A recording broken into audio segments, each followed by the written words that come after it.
Welcome into Heat Check. It is Tuesday, June 15th, and we're recording this, of course, on Monday because we always record it the day before.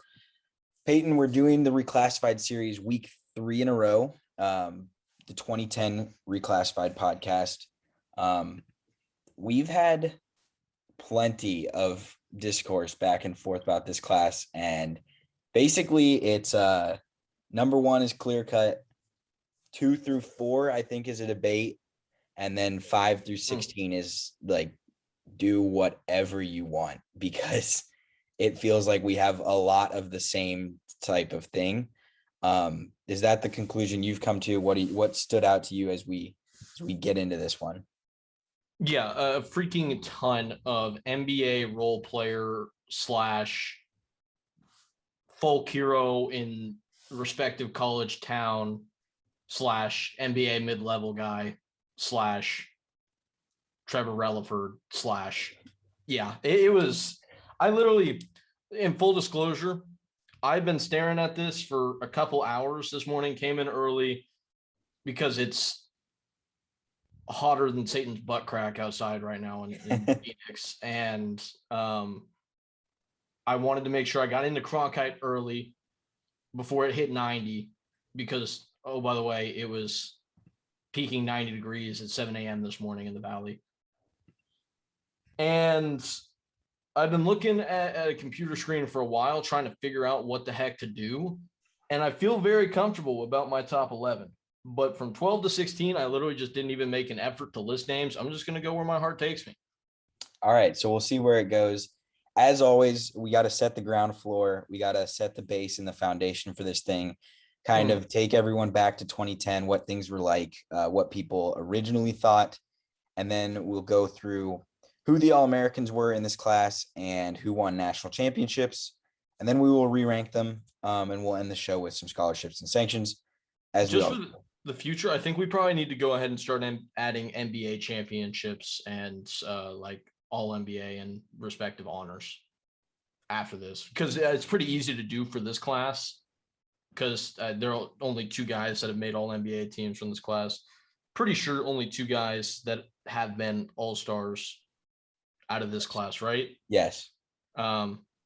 Because Tobias Harris hasn't made one. Has not been an all-star, even though he probably will go down, and we'll talk about this later, the second leading scorer out of this recruiting class. That will probably happen.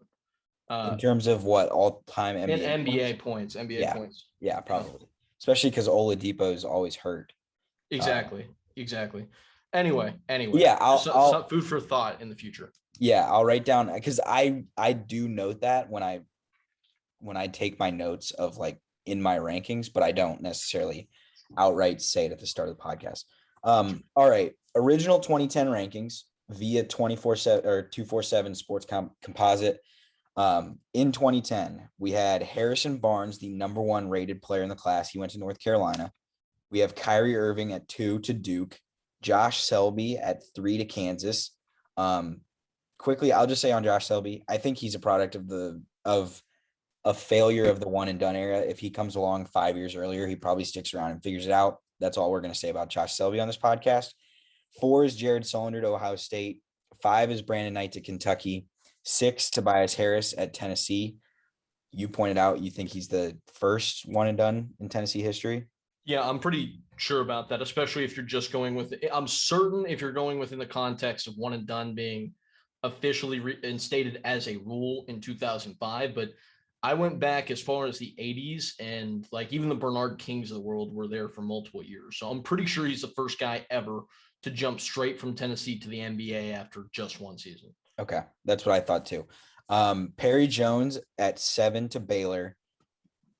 I'm just going to outright say it. This is a fraudulent ranking, not the spot, but the fact that he's actually associated with a college. I understand that he went to the campus, but John Calipari taking credit for, and Enes Kanter. I just checked the Portland Trailblazers roster. Enes Kanter, it says Kentucky as his college. He never played a game. He doesn't have a page on collegebasketballreference.com.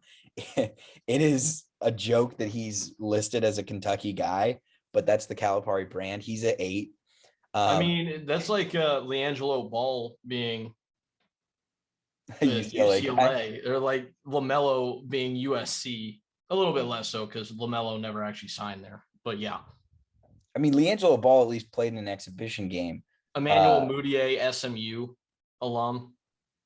No, but he's not. Emmanuel Mudiay, when he gets called before a game in the starting lineup, doesn't like when he did, wasn't saying SMU. Enes Kanter's official Portland Trailblazers roster says Kentucky. So was he in Lexington for that year? Yeah. Like, did he at least practice with the team? Okay. I think he was on the bench the year. I mean, they went to the Final Four that year. Mm-hmm. All right. Terrence Jones at 9 to Kentucky. They had the 5th, 8th, and 9th guys. CJ Leslie at 10 to NC State. Corey Joseph and Tristan Thompson both to Texas at 11 and 12. Will Barton to Memphis at 13. Fab Melo to Syracuse at 14. RIP Fab Melo. And then 15 is Reggie Bullock, who went to North Carolina. And we'll talk a little bit about, I think, some guys from North Carolina that were not originally ranked, or at least one guy. College basketball All-Americans for this class. We have Jared Solinger, who was a first-team All-American in both 2011 and 2012. We have Doug McDermott, who was a first-team All-American in 2012, 2013, and 2014. We have Victor Oladipo, a first-teamer in 2013, Shabazz Napier, a first-teamer in 2014, Russ Smith, a first-teamer in 2014, and a third-teamer in 2013. CJ Fair, shout out. What a guy. Second team in 2014. Melvin Edgem was second team in 2014. And then Jerian Grant, who redshirted for a year at Notre Dame, was a first-team All-American in 2015. So those are your All-Americans, national champions in this class. 2011 UConn, really good class in terms of just really impact guys and short careers and guys that stuck around for both championships. Jeremy Lamb, Shabazz Napier, Roscoe Smith, Niles Giffey, Tyler Olander, who both played big roles in the 2014 title. And then I'm pretty sure this guy's a walk-on, but Enosh Wolf was also listed on the roster. 2012 Kentucky had Deron Lamb, who was their second leading scorer, which was something that shocked me in 2012. Terrence Jones, and then Jared Polson, who was also a walk-on. 2013 Louisville had Russ Smith, Gorgie Jang, and Tim Henderson.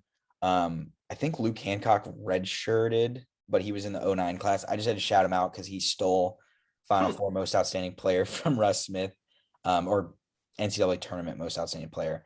Yeah, that one probably should not have. That might have been a little bit of recency bias, which we can visit here in a moment as well. Possibly. And then 2014 UConn, as I mentioned, had Napier, Niles Giffey, Layson Chroma, and Tyler Olander. And Chroma had transferred in, I believe. Yeah. So Giffey, Napier, and Olander end up with 2 national championships.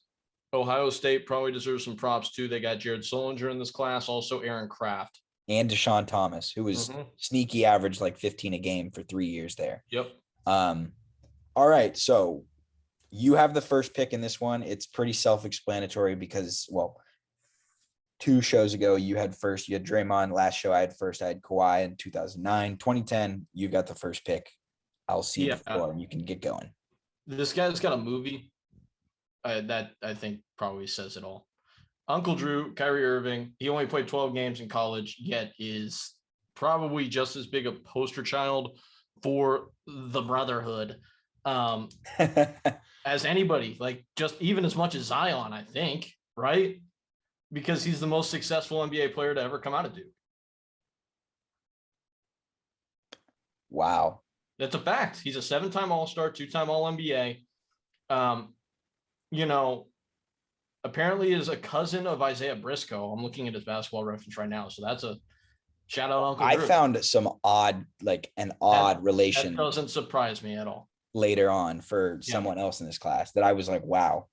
All-Star Game MVP. These are the meaningless accolades, though. If we're talking about, again, just to establish my criteria, assuming that if you're listening to this podcast, it's the first thing you've ever heard from us. Criteria I've kind of generally been using for these reclassified pods is just an overall litmus test has been, okay, how many people can't explain their basketball stories without mentioning you? And how quickly do they mention your name? For Kyrie Irving, I mean, I can contend that, and given I have a little bit of implicit bias here because this is the only shot of this level of relevance that I've been alive and aware to witness, right? I didn't see Jordan's shot versus the Jazz, right? Given that was in a game 6, this was in a game 7, so I would contend it doesn't matter. It is no doubt a top 3 in this category, but in the most important shots in NBA history, Kyrie Irving's is a drop in the NBA ocean that created a tidal wave, right? We don't get Kevin Durant going to Golden State without Kyrie Irving hitting that shot potentially against the Warriors in game 7 in 2016. It completely changed LeBron James' legacy. And that's not a dig at LeBron, but the most important shot of LeBron's career was not taken by LeBron James. It was taken by Kyrie Irving. Yeah, I mean, if you want to go down that road of like what are the most important shots of LeBron's career, some of them have been hit by other guys. And that was true for Jordan too. So yeah, exactly.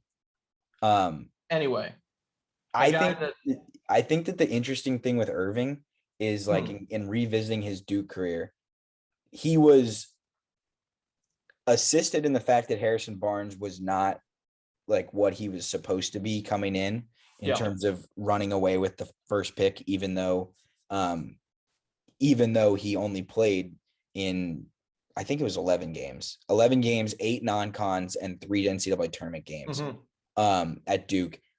Ironically enough, never played a game against an ACC opponent. That was wild to me in looking back on it, but he still averaged 17.5 points, 3 rebounds, and 4 assists, and scored 31 in the losing game to Arizona in the Sweet 16. So it's not like he was bad at any point. He was overwhelmingly good when he was there. It was just weird because my recollection of that Duke team was that it was Nolan Smith's team, but Kyrie Irving was clearly the best player on that roster. Yeah. And I think we're like, honestly, probably seeing him at his very best, which makes sense because he's entering his athletic peak now at 28 years old. The last 2 seasons, though, he's been at 27 and 6 assists, and then 26.9 and 6 assists this year.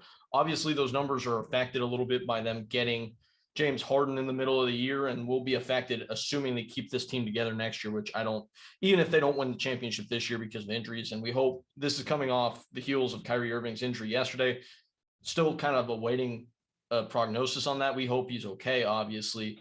But like, this is a guy that could end up being like a 3-time champion and one of the top 10 players of this era. I don't think that's impossible at all. Yeah, and even if you don't think he was like one of the 10 best or most talented, you could certainly make a case, especially if he and the Nets win multiple championships in the next couple of years, that his impact on the game is of note. It's just interesting that he's way more impactful in the NBA than he was in college, and that's to no fault of his own. But overwhelmingly, as you pointed out, probably the most successful Duke player ever, and the closest to it is probably Grant Hill. Yeah, maybe. that's who I was going to say. I also contend this: the best handle of any basketball player ever. And I don't think of any skill or trait of any guy that we've talked about yet in these podcasts. This is number 4 for us. We've been able to say that a guy is the best at anything in the history of basketball. You can say that about Kyrie Irving. You legitimately can. And you could make a case for him as a finisher in terms of spinning, like every layup he makes, it seems like he's spinning it with some kind of weird finishing move. And his left-handed layups are nuts, and that was on display in the 2016 NBA Finals. So yeah, Kyrie Irving goes number 1. He was originally the 2nd ranked player in the class. At number 2, I think that this is a 3-horse debate. At one point last night, I texted you, I thought it was a 4-horse debate. Dropped one of them. What I'm gonna do is go with the guy who just always dominated. He's the best player in his program's history. 3-time first-team All-American. He was a National Player of the Year. He's the only National Player of the Year from this class. Two-time Missouri Valley Player of the Year, 2014 Big East Player of the Year when Creighton switched conferences. I'm going with Doug McDermott at 2. Yeah, I had a deliberation here. I think you can make a case for him. I went Shabazz Napier because I think the fact that initially with Shabazz, which gives away what I'm doing at 3. Yeah. So let's just have that discussion now. I understand what you're doing with Doug McDermott. He is an elite scorer at the college level. One of the best stretch bigs in the history of the college game. Like Larry Bird level, if we're being honest. He was and first of all, I think I texted you, when was it? Like a couple, like sometime this, or we were just talking about it in person, sometime this semester, watching like a random Pacers game at Marley's one night. And I was like, it is wild, the difference in body type. I looked up, the weight has not changed. It's just the way that the weight looks on him. Yeah, he looks like a shooting guard now. He's thin, he's wiry, and he's a 40.5% career 3-point shooter. He is a different guy at the NBA level, even though he's very productive, and he's actually averaged double figures per game for the last 2 years. And I think his NBA career he's one of the few guys that's in this class who has both really good college numbers, and I can make the case his NBA career is probably only going to get better. And at some point he might play a role, or could play a role, on like a championship team as like an 8th or 9th guy. Yeah, he's a slow burn dude. He's changed himself, and his game has gotten better at the NBA level subsequently. He kind of wondered if he might be out of the league 3 years ago. He got to Indiana and has kind of found a home there. It's been good for him. The Shabazz Napier argument, though, is that he was also a consensus All-American his last year. He's a 2-time NCAA champion, which he is the only guy in this class that can say that. Other than Olander and like not discard guys, but the only guy that we're going to rank that can say that. Yes.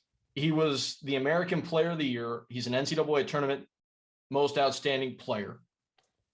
And in the March Madness montage, Shabazz Napier will be immortal, whereas McDermott might fade over time. I think that I went into this with a little bit of clouded vision that was unclouded after looking at exactly how good Shabazz was, because you could make an argument that his run was better than Kemba's in the tournament. I honestly, I think that the Kemba part, if we're going Kemba versus Shabazz, part of the factoring in with Kemba is that they won like 5 games in 5 days at the Big East tournament. So it wasn't necessarily like 6 in a row. It was 11 in a row against a very, very good Big East. Like, I think they beat 3 ranked teams in the Big East tournament, which boosted them from being like a 6 seed to a 3 seed. And then they beat Arizona, and they beat Kawhi, and they beat Kentucky. Yep. And then they beat Brad Stevens, who looks even more impressive in his second national championship stand. The Shabazz thing is that they were the 7 seed. They had a tougher road, and they beat 2 seed Villanova, 3 seed Iowa State, 4 seed Michigan State. So some really good teams with great coaches. You beat Jay Wright, you beat Tom Izzo, and then you beat John Calipari. It was very impressive, and he beat Billy Donovan when Billy Donovan was still there in the Final Four. So like, I think that the Shabazz title run is on par with Kemba. The reason we think about Kemba more is honestly the step back shot in the Big East tournament, because the national championship runs were both equally as great. Yeah, I would say that I think that Shabazz probably got a little bit more help, whether it was in the form of DeAndre Daniels or Jeremy Lamb at times. So maybe it comes across as less impressive. But I honestly wonder what Shabazz's standing in college basketball would be had Kemba Walker never happened, because it's probably looked at with more reverence, because we had just seen it from the exact same school, right? So I think that Shabazz should be number 2. I had him at number 2. I understand the argument for McDermott, though. I'm okay with it. Doug's had a better NBA career. Shabazz never really stuck in the league. Although the last time he played, he averaged 10 points per game on a horrible Washington team, just kind of getting shots up. But he was in the bubble. He spent this year helping Puerto Rico qualify for some international tournament. and he's a free agent. I wouldn't be surprised if he plays in the league again. Yeah, My no, thing with fine. Doug, the only reason I ranked Doug above Shabazz was, I guess, longevity of elite play and the fact that you said that people might forget him. I don't agree with that, in just the sense that, like, I don't we think they'll don't. forget him, but I Okay, think Shabazz Napier will be mentioned in basketball discussions well before him 20 years from now. yeah, and if full disclosure, if Doug McDermott is not the 2014 National Player of the Year, he's below Shabazz for me.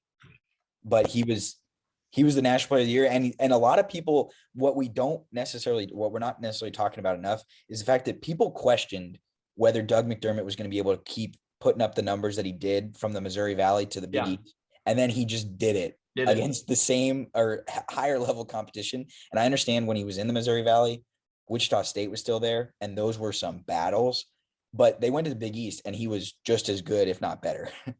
Yeah, and I think that, kind of solidifies him as one of these tops. I had him at 2 and crossed him out and put Shabazz here upon looking at Shabazz's numbers. Yeah. So McDermott goes at 2 for us.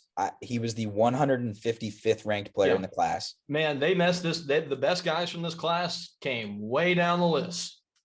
Well, and then there was just a bunch of role players who were right there at the top. Yeah.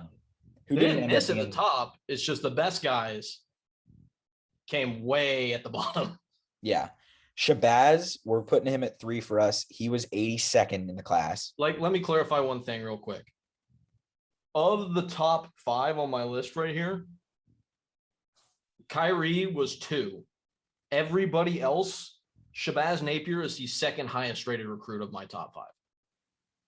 Everybody else was sub 100, which I think is actually probably not what you did. So anyway, I don't know who you put at 5, but I don't have it the same way. Shabazz was 82nd. I do think we have to laugh about the fact that, like, the LeBron James scouting on Shabazz, he was tweeting during the national championship, no way you can take another point guard in the lottery before Napier. Yeah, that was funny. And then the Heat drafted him just to, like, appease him, and then LeBron went to Cleveland. So that was awesome. And then Shabazz was gone. He was off the team in a year. Yeah, because they were like, all right, well, we don't need LeBron's dude, so we're just gonna ship him to Orlando. And then he went from Orlando to Portland, and then, like, Portland was his best little NBA, I guess, relevancy. Yeah. All right, at 4, if you want to just go based on, and this is why we're not an NBA podcast. We are a college basketball podcast. Oh, you got this wrong. I'm going with Victor Oladipo at 4. Oh, you got it right. I thought you were about to no. Like Jared Sullinger. Or no. Victor Oladipo. I'm saying Victor Oladipo. If you're going like best NBA players from the high school class, sure. Which, because what a lot of people do is they re-rank the NBA drafts of each year, and they just go who has the best NBA career. This, I would say, is a more complicated exercise because we have to value both things. I reached out to a friend of mine who's an Indiana fan, and I said this morning, what's your recollection of Oladipo at IU? So Victor Oladipo, he's a 4-star recruit, 136th ranked player in the class. So again, another uncut gem, I would say. For his college career, averaged 10 points per game, 5 rebounds per game, 1.5 steals per game, 1.5 assists per game. What we don't necessarily remember, or at least I had forgotten before I started researching it, is that he won the Rupp Trophy in 2013, which means at least one set of awards people thought he was the National Player of the Year rather than Trey Burke that year. He was that good. And he was the 2013 Big Ten Defensive Player of the Year. Here's what the scouting report was from someone who watched Oladipo's entire career. Year 1, if he got the ball going downhill, you held your breath because it was going to be a turnover likely or a dunk less likely. You did not want him shooting the ball outside of 5 feet. Year 2, you could see the pieces were there. He was a little out of control. And then year 3, absolute stud, actually developed a jumper. His 3-point shooting for his career went from 30% as a freshman to 20% as a sophomore to 44% as a junior, which him and Ochai Agbaji are the only people I've ever seen, I guess, that I can remember that like had bad mechanics, bad jump shots. You kind of prayed that it went in, and then now you're like expecting it to go in. When he drove to the basket as a junior, you were very confident he was going to score. He just broke defenders down with changes of direction. It was him versus Aaron Kraft as like defensive player of the year in that conference. I think that they split the award. But yeah, you got that. As you mentioned earlier, him and Irving are the only NBA All-Stars in this class. Yeah. And he was an All-NBA player in 2018 and 2018's Most Improved Player, first round, second overall pick in the 2013 NBA draft. So you think I got this right? Yeah, I totally think you got this right. I think even more importantly here, like helped Indiana to two of their 25 plus win seasons. They're only 25 plus win seasons since 1992 and got them to the second weekend of the NCAA tournament for the first time since 2001. That was because they hit on a prospect in Victor Oladipo who was well underranked. And I was just looking at it because he's another DMV guy, which very quietly is one of the best talent producing areas in the country. Oh, by yeah. far. And we're not even going to include the guys like Elgin Baylor and whatnot. But I just kind of feel for Maryland because they missed on KD, they missed on Boogie, missed on Oladipo, missed on Luka Garza, missed on Hunter Dickinson. And like they just can't keep any of these guys home, and they literally play in Washington, D.C., their high school ball. Especially the last three guys I just named. Donovan Mitchell, Markelle Fultz. I mean, a tough scene. And I mean, the only guy that they've gotten from the DMV is Melo Trimble. Pretty good. Pretty good, but also he's not one of those guys. Yeah, but what I was gonna say is Oladipo goes to if you're doing like the who's had the best NBA careers of this high school class. But Shabazz winning a national championship, Doug McDermott winning National Player of the Year, vaults them over him. But he is a solid 4, and I think 2, 3, 4. That's a good group. Now I'm very intrigued to see where you go at 5 and 5 through 16. I feel like we're about to get very weird. Oh, for sure. And last thing on Depot, it's a damn shame that he had the injuries he had because he had really figured it out after going back to Indiana. I had him first team All-NBA in 2018, which was a little bit controversial, but the pure number that stuck out to me the most was the dude had more steals that year than fouls. I thought he was like maybe the best defensive player in basketball. And since the injuries have happened, he's just not really gotten back to that point. And it's sad because I've always had a soft spot for Victor Oladipo, and he just hasn't. It looked like he finally had broken through, and he just got dragged right back to where he kind of was. And that sucks. But anyway, you ready for number 5? Maybe. You said we're about to get weird. I would say we're about to get rusticulous. Oh, my. I went with Russ Smith here. Do you want to know where I have him? Yes. I'm going to guess like 8 or 9. I had him at 9. And I would just say that, he put up comparable numbers to Shabazz Napier on an NCAA champion. He was a consensus All-American. He was All Big East in 2012-13. Very similar career arcs. We just don't necessarily think of him the same way because it didn't look like a single man job the same way that it was for Shabazz. But in reality, Sporting Cast was about equivalent. I mean, maybe there's no Peyton Siva type, but Gorgie Damon and Jeremy Lamb are equivalent players, right? Jeremy Lamb wasn't at UConn in 2014, though. He was there in 11. Yeah, and at that point in time, maybe not, but he still is a guy who contributed about the same amount of offense production in terms of points. I think that the supporting cast may be a little bit underrated for that UConn team. And when you look at Russ Smith, absolutely should have been most outstanding player in the NCAA tournament. Here's the point totals for him throughout that tourney run, okay? 23 points in their first round game against North Carolina A&T. And by the way, 8 steals. 8. Ball control was not the strength of NC-A&T. No. 27 against Colorado State. 31 against Oregon.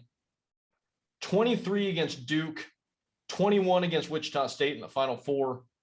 And the reason he didn't win it is because he only had 9 in a national championship game in which they won. He shot 3 of 16, struggled from the field. He kind of got locked up by Trey Burke.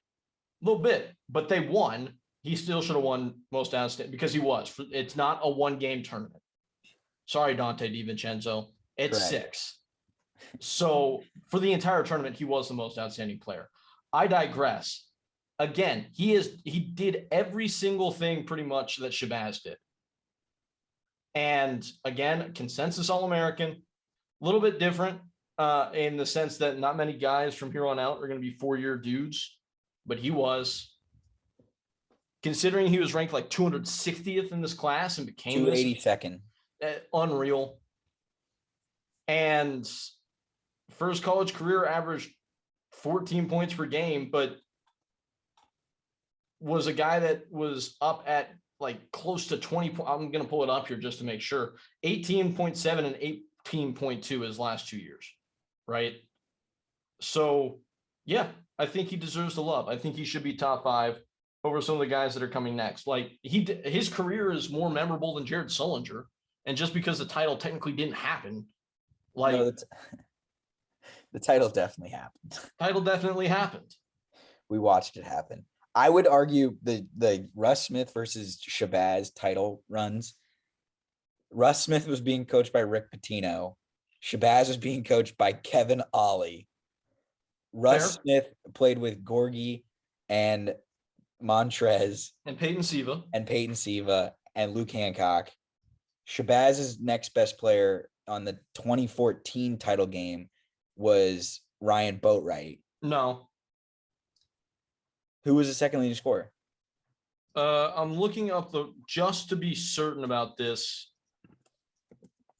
I'm looking up the stats. You may want to cut this out of the podcast and just skip forward to where I say the name. No, here. we're good. We're good. It's 13. Okay. DeAndre Daniels was second best player on this team, who averaged 13 points per game. And Boatwright, who had 12.1. Amita Brima was an NBA guy somehow. Yeah, I mean, for being big. Louisville had way more help. I don't know about way more. I really don't.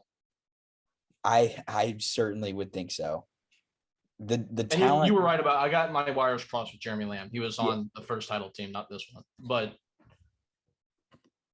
yeah, like Russ Smith at 9, I can understand it. Or Russ Smith at 5. Sorry, I had him at 9. Why did you have him at 9? What? Why did you have him at 9? Explain yourself. That I guess everyone else I was gonna put, I think has either like complete, because he averaged 2 points per game and only played a year or two for the Grizzlies. And then, I mean, shout out, the man averaged 33 points per game in China in 2018. So bucket getter in the CBA. He's just kind of small. That's not his fault. That's not his fault. Yeah. Probably, I think I could make a case for him at 6 or 7.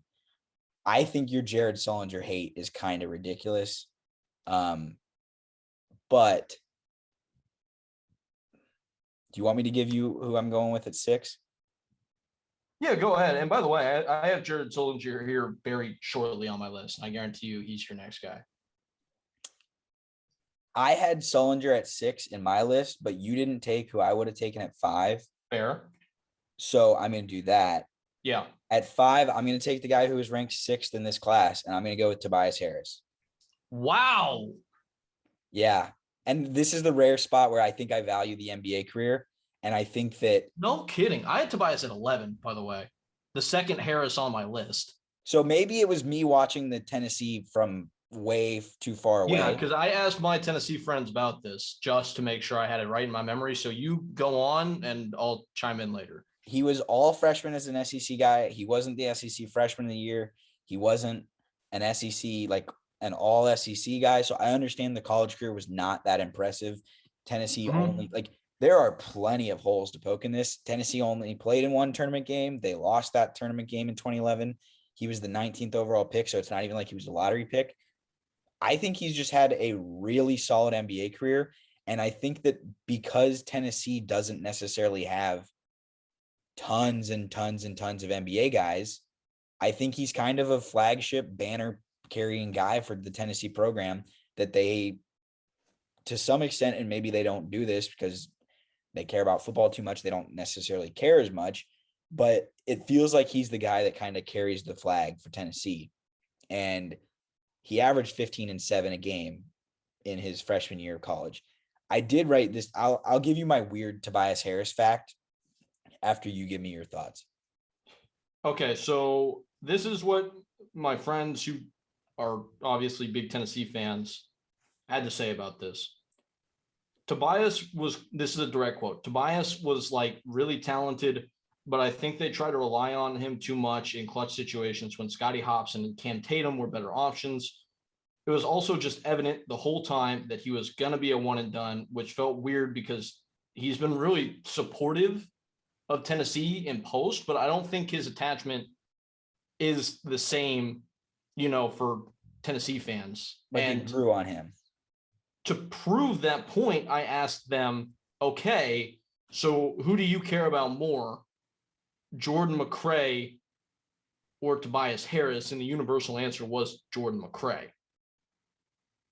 And keep in mind that Tennessee team had high expectations and struggled a little bit at the beginning of the year. They ultimately kind of made good, had a decent little NCAA tournament run. And this was also, keep in mind, a weird year for Tennessee because it was the last year of Bruce Pearl, and there was a lot of NCAA stuff swirling around. Shout out Aaron Kraft, because he was the reason that all that happened, because he snitched and had pictures of that barbecue, of him in that barbecue when Tennessee was recruiting him. Aaron Kraft does not feel like a State Tennessee guy. No, but that's why he wasn't. And then snitched on Tennessee and got Bruce Pearl fired and banned from coaching college basketball for a couple of years. I did not know that. Yeah, I didn't either. I learned that today. Okay, do you want to hear my weird Tobias Harris fact? Sure, other than he's going to end up being the second all-time scorer from this class at the NBA level. Yes, that's the case. We provided some weird Tobias Harris facts already. There's some weird stuff. His NBA career is a little bit odd. Okay, here's the thing. He's never been signed as a free agent? Is that what you're about to tell me? No. Okay. Tobias Harris has been traded, if you include him being traded on draft night, 5 times. The weirdest thing, on February 24th of 2011, which would have been during the freshman year of all of this class, right? Yeah. The Portland Trailblazers made a trade where they traded the pick that became Tobias Harris, along with Dante Cunningham, Sean Marks, Joel Prisbilla, and Cash, as well as a future first-round pick in 2014, to the Charlotte Bobcats for Gerald Wallace. Guess who that future first-round pick in 2014 became? Who received this pick again, just to clarify? Charlotte, but then it got traded again. But it became this guy. For whatever reason, I'm going to guess Giannis. Shabazz Napier. Oh, wow, that's weird. Yeah. So That's Tobias odd. Harris and Shabazz Napier are like linked at the hip for a trade that was made on a random night in February during their freshman year of college. Pretty much Luka and Trae Young, if you ask me. On a much lesser scale. Yeah. All right. So I think you got this one bit wrong. I've got him at 6. So I'm basically just re-ranking Tobias Harris right where he was originally. I hate how you've made me pick Jared Sullinger, but you're making me pick Jared Sullinger with my pick. Let's go. At 7. Jared Sullinger, another guy, and we've said this a lot. This is the transition of an era, and he's just kind of caught in the wrong time frame. But he was so good. Yeah, he was elite in college. Bad back, shortened his NBA career. He would have probably hung around for a little bit more. And shout out to him. Never really felt like he was in shape. Playing is in great shape now. He's probably going to be the best coach out of this class. Does a really good job coaching Carmen's crew, the basketball tournament team for Ohio State. So the college accolades are this. He was NCAA All-Region, 2-time consensus All-American, which is hard to do. Most people who are consensus All-American as a freshman jump, but he came back, which was kind of odd. for a second year at Ohio State. To develop a Two-time jumper. All Big Ten tourney. It was to help develop a jumper that never really came. So Correct. maybe not the best choice. Big Ten All Freshman, Big Ten tourney MVP, and he was the Big Ten Rookie of the Year in 2010-11. Rolled out of bed, rolled into college basketball, and averaged 17-10. Next year, 17-9. Was just a really good player. A really, really good player. He was the best player on the Final Four team in 2012. If he never plays another NBA game, he will finish with double figures for his career average. He averaged 10.8 points per game, which is wild. And he will not play another NBA game. Correct. But I read an article, or I read He's literally coaching. I read an article today. Yeah. I read an article today that was written last week that said that he might have a deal in place to go play in South Korea next year. So sounds like he could play overseas again. Yeah, I think the bad back and the not being in very good shape ended his NBA career a lot earlier. And I think that the second year at Ohio State was kind of to develop a jump shot. He took like 9 3-pointer attempts per game. So he added that to his game and he shot, I think, 33% on those. But it's not like it was something that he did a ton of. But yeah, him being a two-time first-team All-American in 2 years at Ohio State, being a two and through guy, the closest thing I can compare it to that we've seen recently is what Miles Bridges did at Michigan State. And Miles Bridges was not nearly as well regarded nationally in terms of the honors that he got compared to Sullinger. But Sullinger's NBA career was much more impressive than like a Thomas Robinson. Who he matched up with. Injuries were a big part of him not being like an 8-9 year NBA guy. Yeah. Because he couldn't really stay in shape because he was hurt all the time. And it was that kind of injury for a big man that kind of spells doom, which is back injury. I just think it's funny that when you look him up, two of the top things that come up are what is Jared Sullinger doing? And a story that says Jared Sullinger eyes NBA return. Does the NBA want him? When was that written? June of 2020. So he was trying to make a run at getting signed for the bubble, I suppose. And then instead coach the TBT. I actually think he's going to be a good coach. Like I've listened to him. It's a TBT. I think he's going to be a good coach listening to how he kind of addresses that team though. Honestly. He was always a really smart player. Yeah. Again, like, just like kind of that chunky four that was put into the league in the wrong era. There feels like there was a lot of those in the Big Ten. But I feel like there's still a lot of those in the Big Ten. Correct. I feel like he had very good like self-awareness for what his game was. All right. So we've got Jared Sullinger at 7 in our 2010 reclassified. He was originally the 4th ranked player. I think ESPN had him at 2. Is that correct? Yeah. They did. All right. At 8, I'm going to go with the guy who was the number 1 player in the class originally. I'm going to go with Harrison Barnes. Okay. He averaged 16 points per game, 5.5 rebounds per game, played 2 years at North Carolina, despite being the ACC Freshman of the Year in 2011. I read an article today that was written in January of his freshman year and said, quote, the problem was, and the was in reference to Harrison Barnes being named a preseason All-American, was that despite 0 minutes of NCAA play, Barnes' sheer reputation escalated expectations even further than they should have been. Clearly, Barnes hasn't lived up to it like fellow big names in his class. Do you want to guess the 4 names that they listed? Just tell me. Kyrie Irving. Okay. Perry Jones. Nice. Jared Sullinger. Okay. And Terrence Jones. All right. So that's what people were thinking of him as a freshman. He came back and he was an all-ACC selection again. He was also an all-ACC selection as a freshman. And then in the NBA, 2015 NBA champion, 2013 all-rookie. He was the 7th overall pick by the Warriors in 2012, and he's a 14-point per game, 5 rebound per game career guy. So basically his college stats mirror his NBA stats.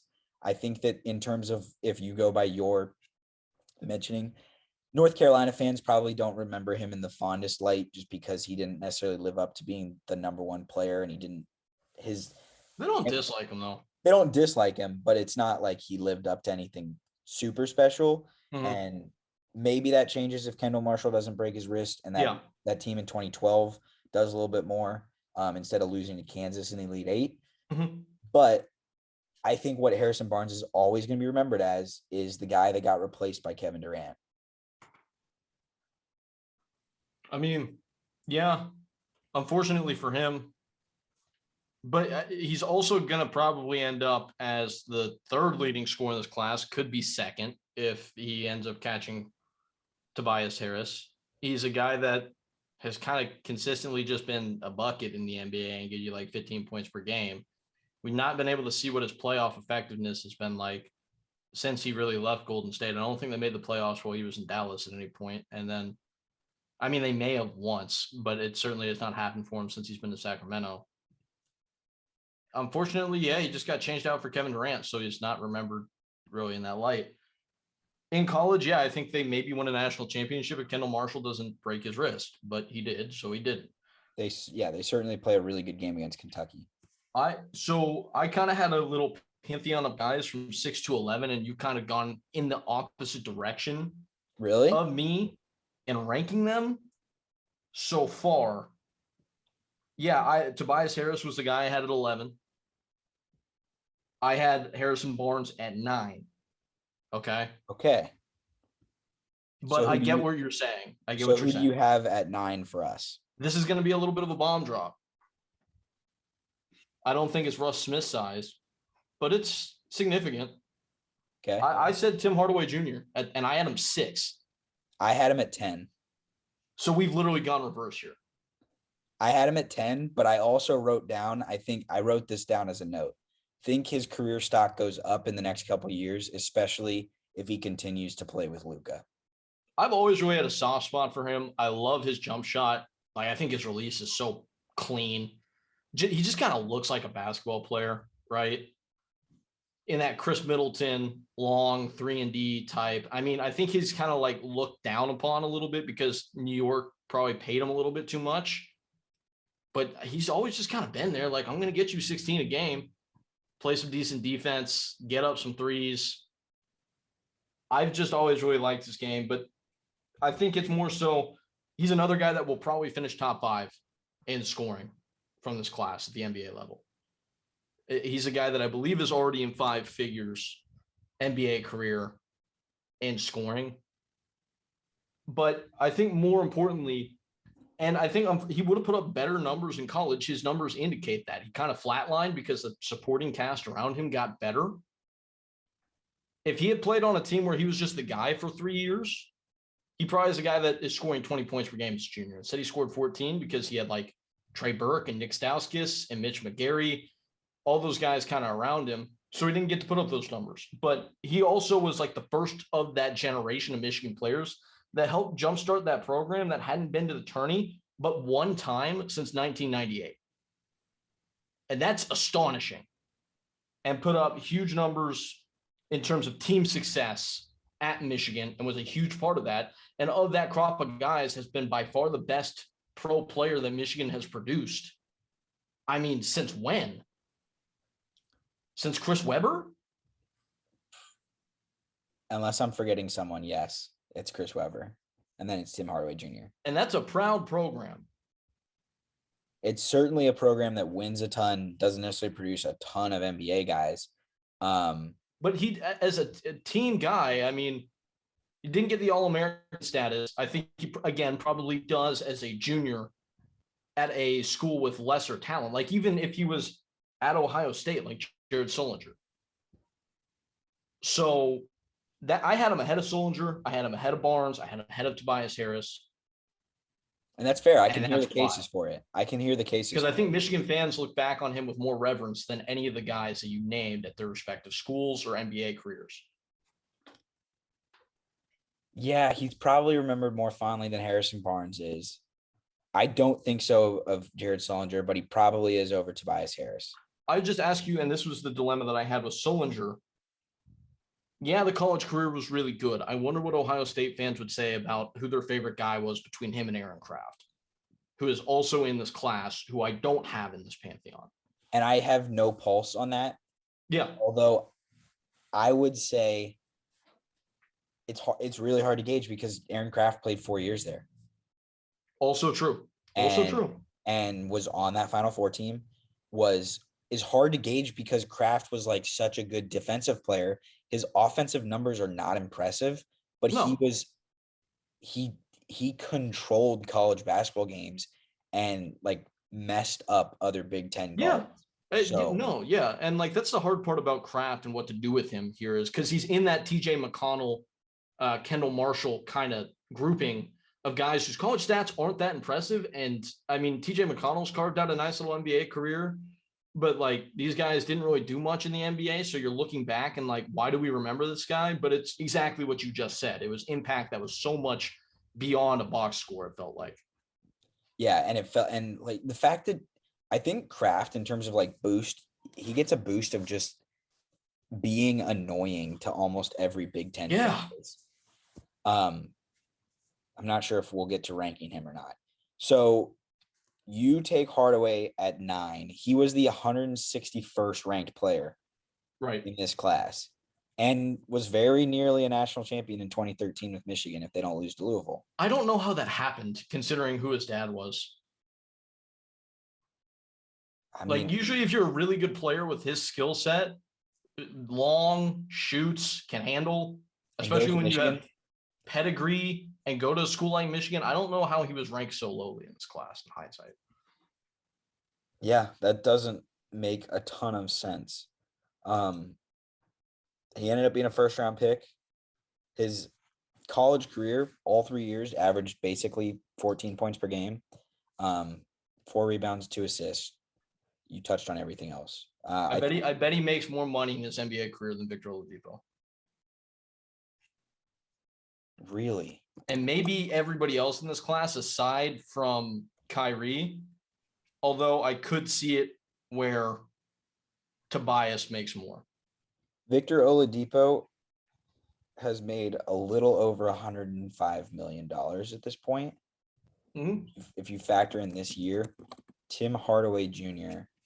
has made $58 million. Right, but I also think that 74 if you add this year. And I think THJ has probably got 1 or 2 more 2 to 3 years, $40 to $50 million contracts left in him.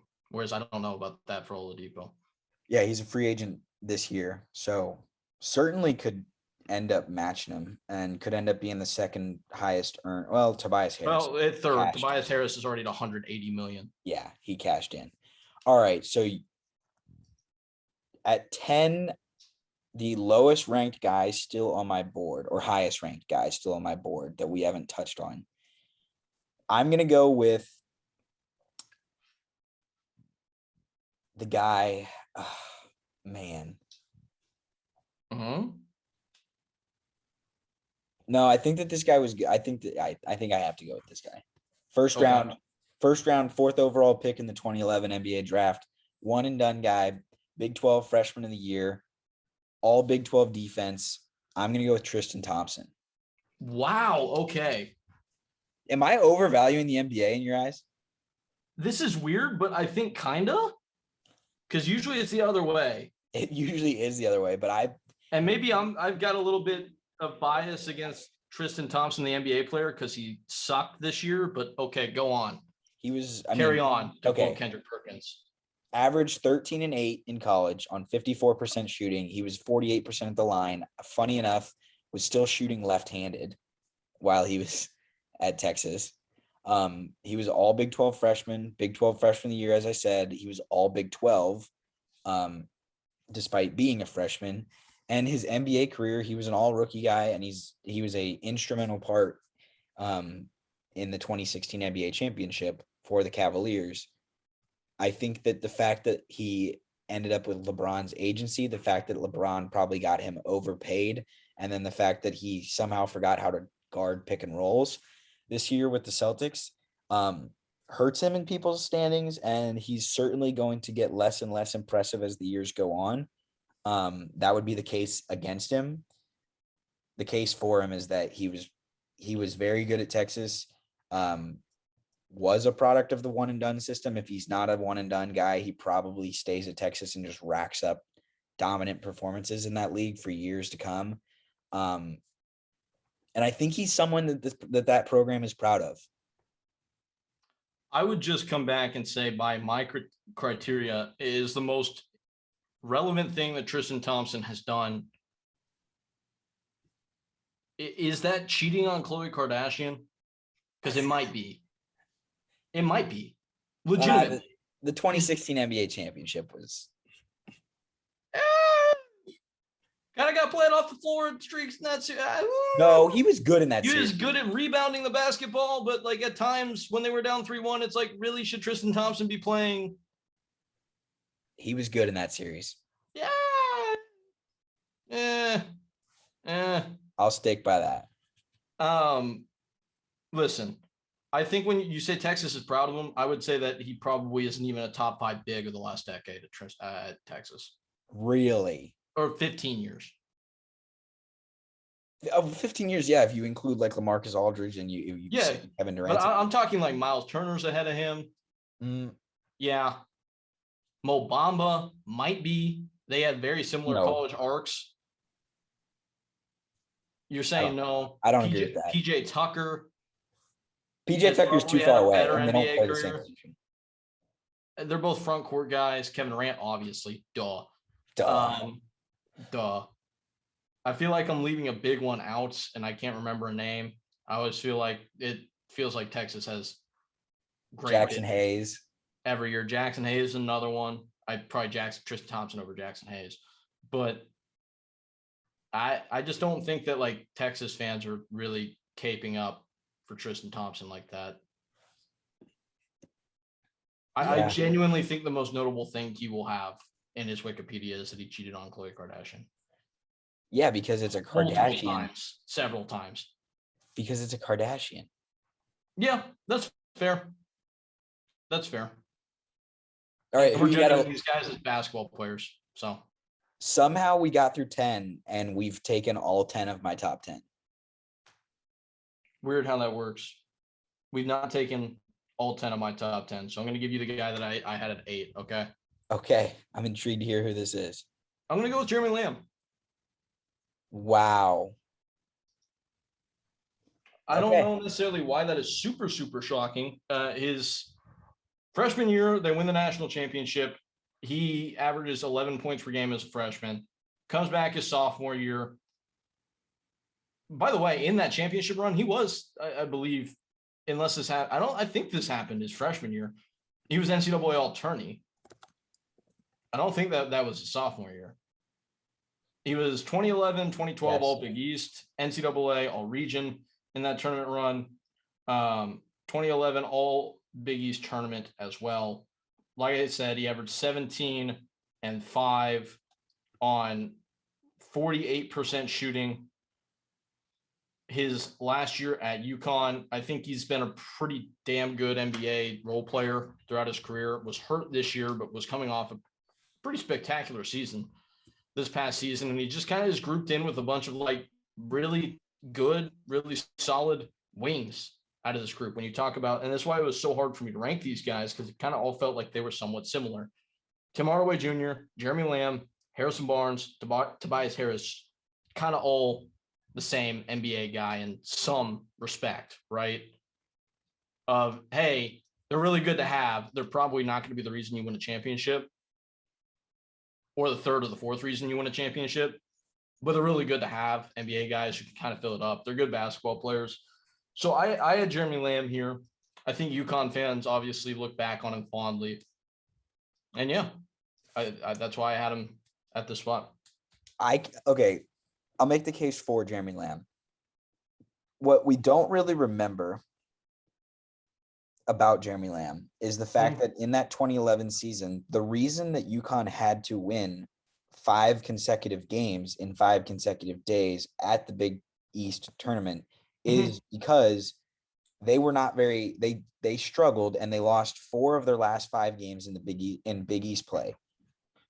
They didn't struggle because Kemba Walker really played poorly. They struggled because Jeremy Lamb played poorly. He had 0 points in a loss to Louisville. He had 8 points on 4 of 11 shooting in a loss to Marquette. He had 5 points on 2 of 8 shooting in a loss to West Virginia. And he had 9 points on 4 of 8 shooting. This is just against Notre Dame. Those are the 4 losses of the 5 games to end the regular season. He gets to, and ironically, the one win that they had was against Cincinnati. He scored 17 that game.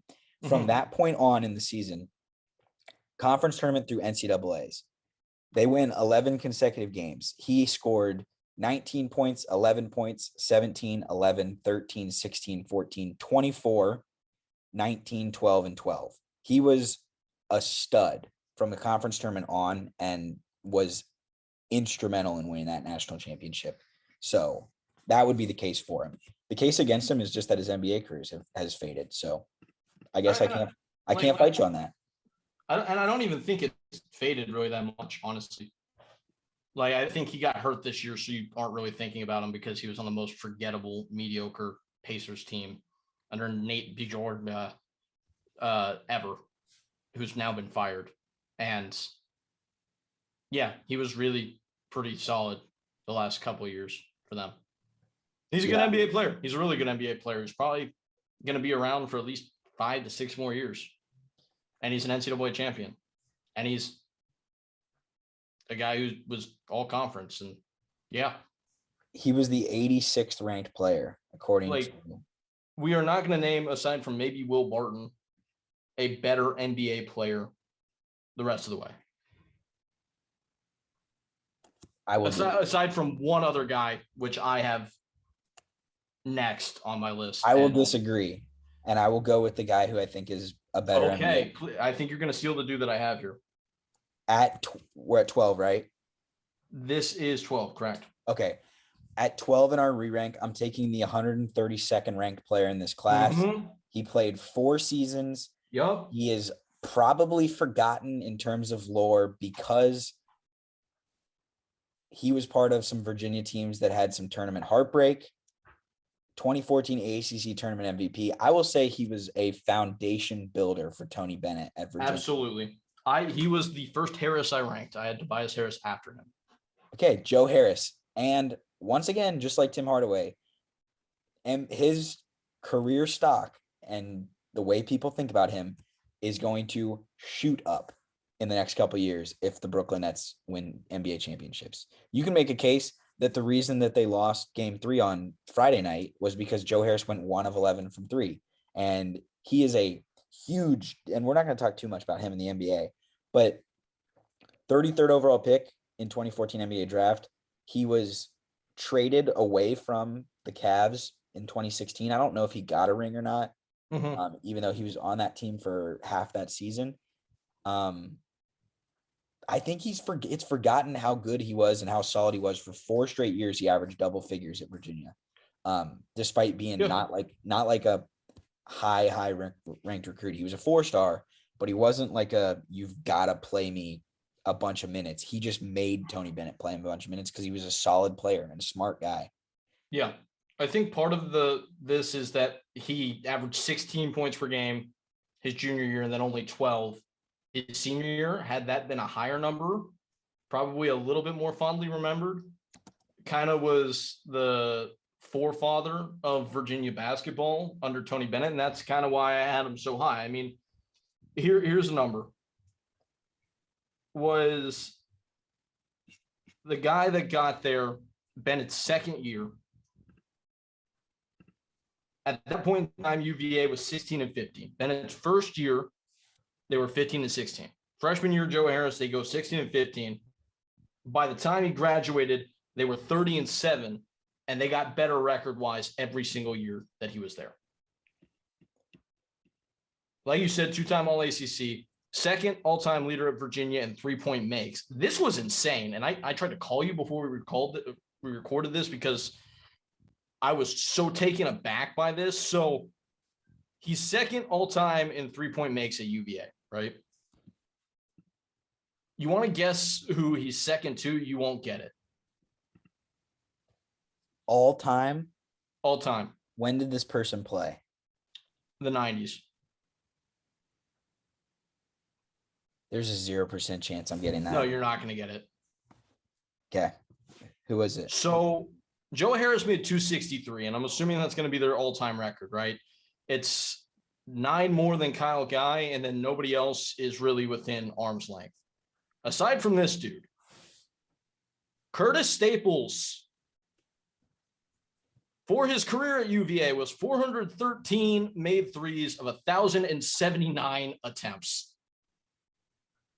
Nobody else in UVA history has tried more than 646 threes. That was Joe Harris. He was getting them up. No freaking joke.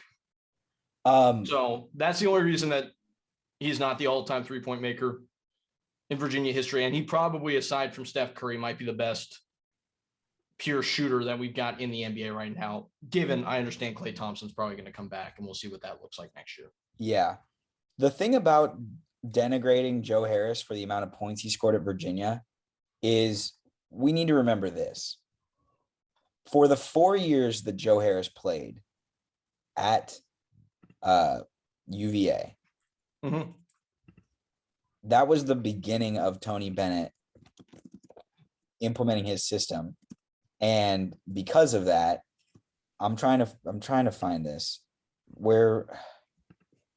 I'm just going to say his senior year. Senior year, they scored 12 points per game. UVA was 345th in adjusted tempo. So 12 points per game at the 345th tempo in the country is the equivalent of scoring like 15 or 16 a game somewhere else that plays faster. That's part of the thing. And he scored 16 a game the year before when UVA was once again a pretty slow team. So I think you can't really hold total points scored against Joe Harris. Did Kyle Guy come in his last year, or was it Brogdon that was there his last year? Brogdon was there his last year. So was it just other guys stepping up that contributed to his points fall off, you think? No, they were just slow. They just played slow. Slower his senior year? Yeah. Okay. I just think it's funny because I was thinking about this earlier. Brogdon was actually in the 2011 class. I was just kind of thinking about the Kyrie Irving trade from Cleveland. And what if LeBron had stuck around and they kind of rebuilt the team around him in Cleveland? And I was just looking at it now. Joe Harris was in Cleveland his first 2 years while LeBron was there, and would be the perfect player to play with LeBron, one would think. I blame LeBron for this. He only averaged 2.7 points per game his first year and hardly played his second year, averaged 0.6. And there's a massive split. He averaged 1.5 points per game with LeBron and 13 points per game without. So it's LeBron's fault. No, he wasn't ready to play. He wasn't ready to play impact minutes. I disagree. Okay, that's why I will call you a LeBron hater. Who's the 13th ranked player in this class for us? Okay, this is where it gets kind of shady for me. This is go where your soul tells you to go time. Okay.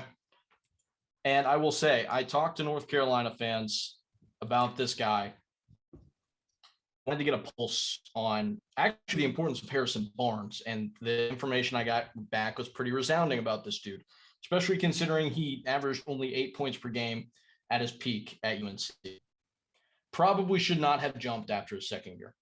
But I asked this guy, to rank these point guards from North Carolina. Ty Lawson, Joel Berry, Marcus Page, and Kendall Marshall. And I was expecting Marcus Page to be second on that list. But no, he was emphatic that it was Ty Lawson, big drop off. Kendall Marshall, and everybody else.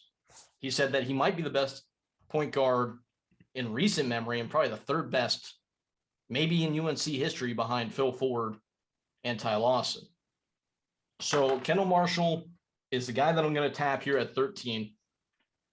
Like I said, maybe they win a national championship if he stays healthy, and maybe he shouldn't have jumped after his sophomore season because it never really happened for him in the NBA. But You don't see a lot of guys averaging 9.8 assists as a sophomore in college. That's what he was. He was one of the best facilitators in recent memory, and the ratio was 9.8 to 2.8 turnovers. Yeah, so it was like it was almost a 5-1 or 4.5-1 assist to turnover ratio. I think he has a better NBA career if he plays 20 years earlier, where you can kind of survive as a guard just setting up other guys. Yeah, I think if he had been encouraged to shoot the ball a little bit more too, probably would have helped. He was a decent enough 3-point shooter. But this person said to me that he thinks more fondly about Kendall Marshall, who was there for 2 years, the same amount of time as Harrison Barnes. Also was 2-time All-ACC tourney and 2-time All-ACC. So Okay. that's why I had him here. I'm not going to fight you on that because I think that we're in the area where you can justify anything. Yeah, fair enough. So, okay, at 14, I'm going to go with, even though he averaged double figures in the NBA, and I don't think he's in the league anymore, I'm going to go with someone who played 2 years. Oh, okay, not who I was thinking. Played in 2 Final Fours. Also, sorry, I missed this. Kendall Marshall, 27th ranked player in the class, originally ranked. Played in 2 Final Fours, won a national championship, and was one of the guiding forces, stabilizing hands in 2012 for Kentucky. He was the of the big time recruits in this class for Kentucky. He was the one who won 2011 SEC Freshman of the Year over Brandon Knight. And in 2 years, just like Jared Solinger was 2-time All Big Ten guy, he was 2-time All SEC. I'm going with Terrence Jones. Okay.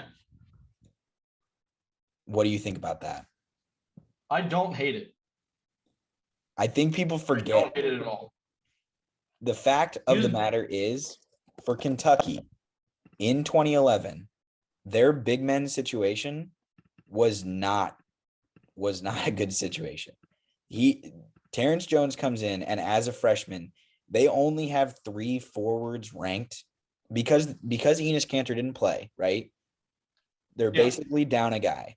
It's Terrence Jones, it's Josh Harrelson, and it's Eloy Vargas. And those are the only 3 guys. Eloy Vargas averaged 7 minutes a game. Never started. He played in 38 games. Harrelson played 28 minutes a game. Terrence Jones played 31 and a half minutes per game and really had to do a ton. And I would argue on a consistent basis, because Kentucky didn't like fluke their way into a Final Four. They actually ended up being a 4 seed, unlike the Kentucky team in 2014 that made the Final Four as an 8 seed with Julius Randle. I think Terrence Jones was better as a freshman than Julius Randle was.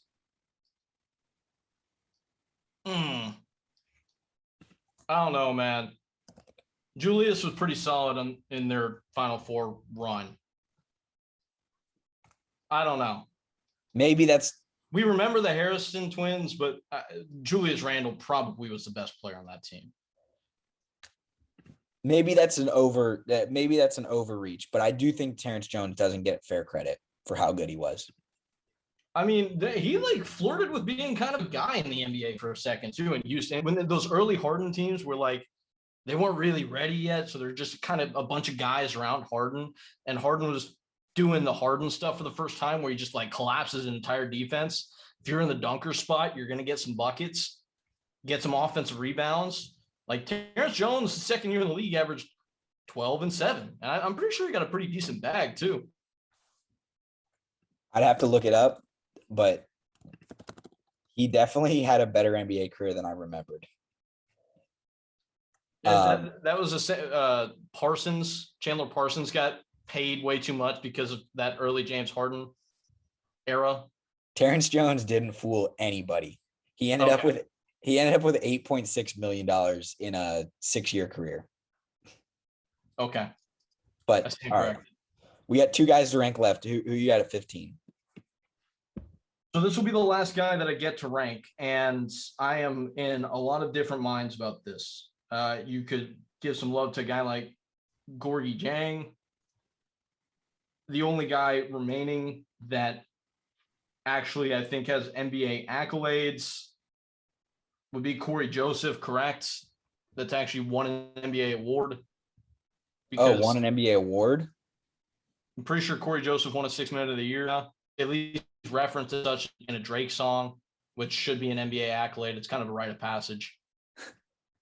6 Man like Corey Joe. I think so. Andre Roberson may have been an all defensive guy at some point. So you could talk about him. I love TJ McConnell. Almost set the NBA steals in a single game record at one point, I think, this year. Aaron Kraft, shout out. Deron Lamb, Jordan McRae. I almost feel like we should switch off here so I get to name the last guy and you get to get your like actual guy in, because I don't want you to have to like pick. Well, you're gonna have to pick anyway. So all these guys are kind of the same in different ways. Should I just go with the guy that's like closest to my heart? Well, there are 3 guys, one of which I think is worth ranking, that were all Americans that are still available. That is true. Only one of them I think is worth ranking. The other 2 never played an NBA game.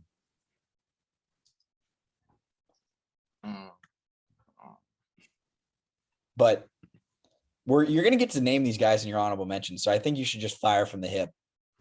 Okay. To hell with it. Jordan McRae. What? Okay. Yeah. I can't endorse that. And he's like been a bucket in the NBA and like was just a flamethrower at Tennessee. Beat Kansas. Not over Brandon Knight. But that's Brandon Knight. Okay, fine. Let's go with Brandon Knight. Okay, and then at 16, I'm gonna put Gorgie Jang.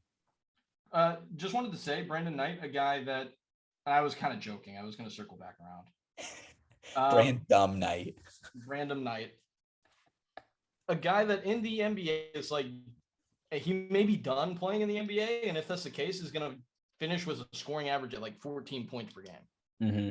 Like, is a bucket. Just mentally never really caught up to the game in any other respect. He could have won a national championship. Yeah, he scored 17 points per game. Was all SEC as a freshman.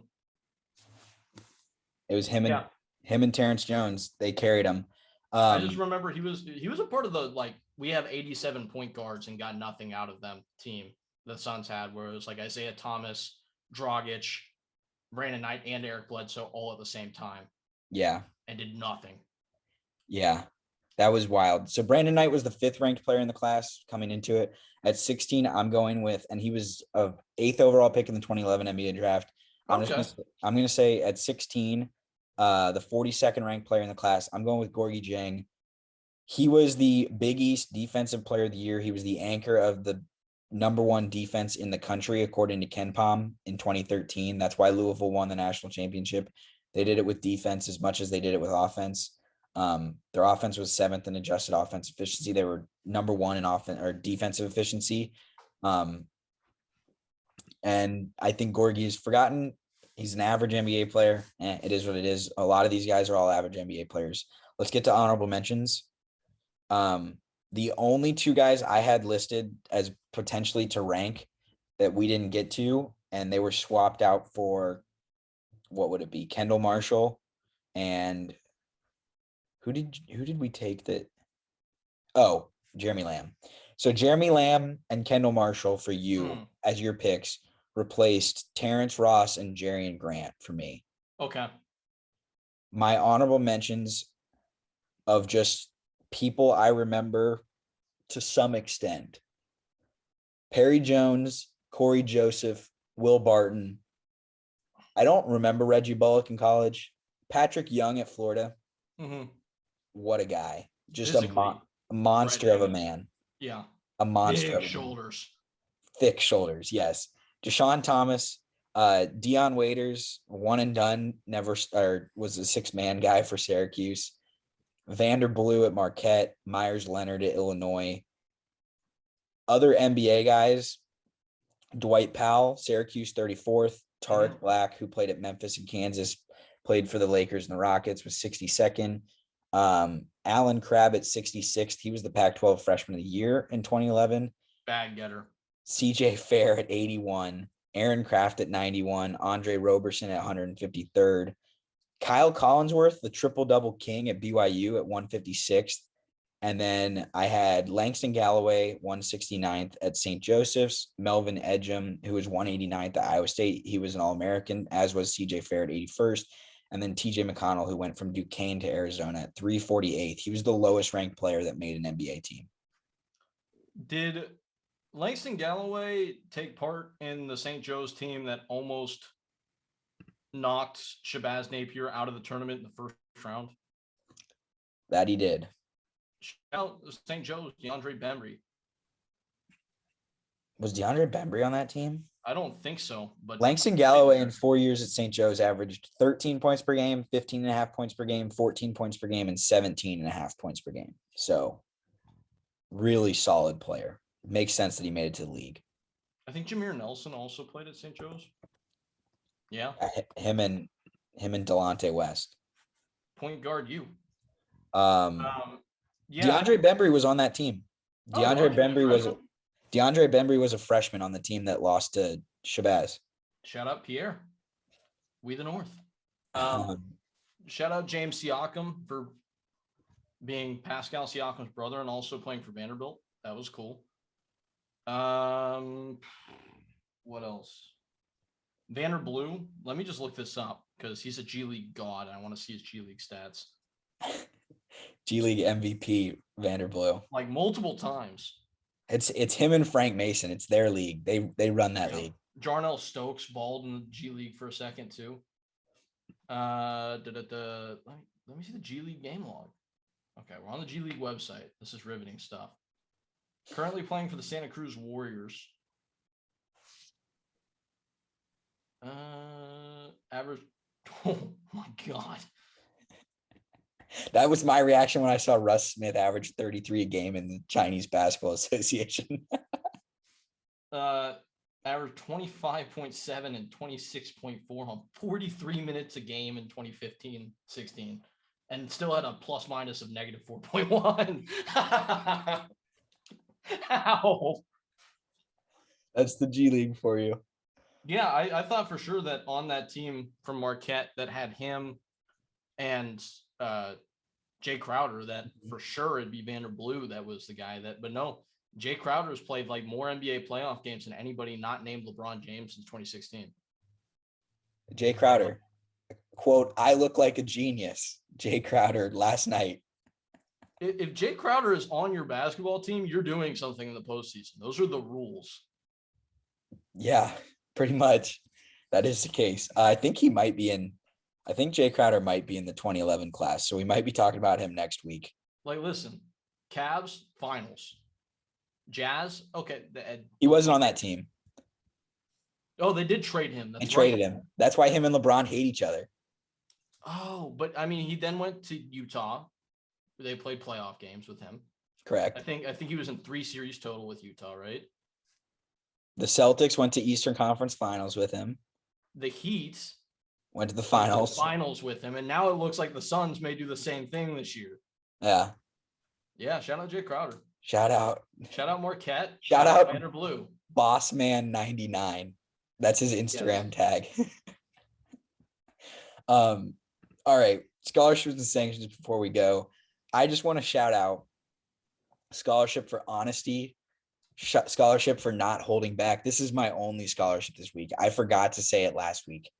Tom Izzo on retirement. Quote, "When I'm done, I'm just leaving." Shout out. Elite. We know exactly who he was going at there.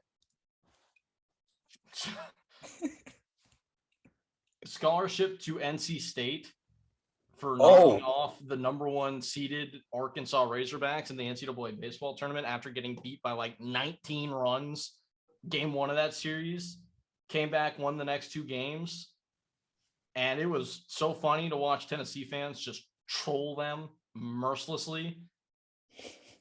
the Omaha's thing was unfortunate for them that they've literally got that behind home plate as a player grounds out to first and they fall short of the NCAA College World Series and become like the fourth team since this format expanded to not as the number one overall seed get there. So Omaha, that's tough look. So shout out NC State. Pretty cool. Yeah, that was watching the super regionals this weekend. It stood out to me how many different programs have found their own way to like abbreviate or do one of those crosswords of Omahogs and Oma Cats. It was U of A last night or whatever. What it's just the hell? They're trying to call themselves the Oma Cats? Well, it was like some guy in the stands had a sign that across one way said Omaha and down across it said Cats. And so I was like, okay. It's just because Arizona Omaha has Ha. A's in the name. It's just easy to do. Arizona Ha. No. Arizona Ha. No. Also, a Miss. scholarship to Kevin Kopps on a great college baseball career that we assume is over. Probably the best pitcher in the nation this year. Pitched his heart out, got homered on in the ninth inning, and was the reason that Arkansas lost that game 3-2. But was remarkable as a closer this season. I think he had like something like 36 appearances.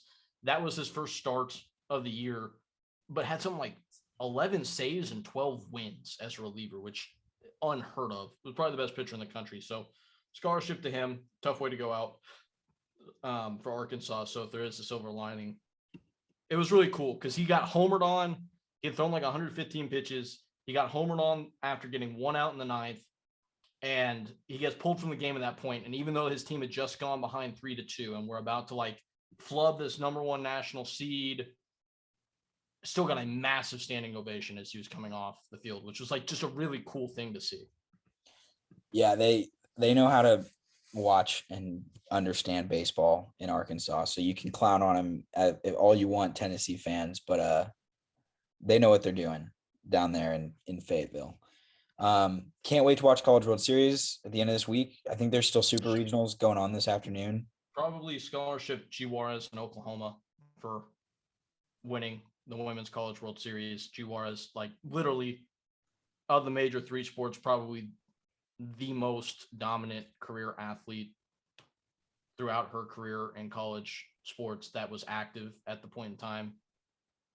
And she got her national championship. So congrats. Yeah, one of them. I mean, I'll say Jocelyn Allo. She had more games with a home run than games without a home run this year, which is nuts. And I think the stat was like a home run on like once every 5 at bats. It was some stupid stuff. I think OU, one of the best teams ever.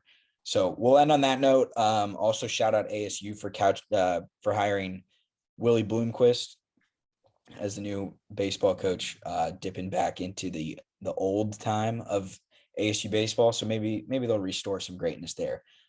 We will be back on Friday to talk a little college football, and we will see you then. Have a great day.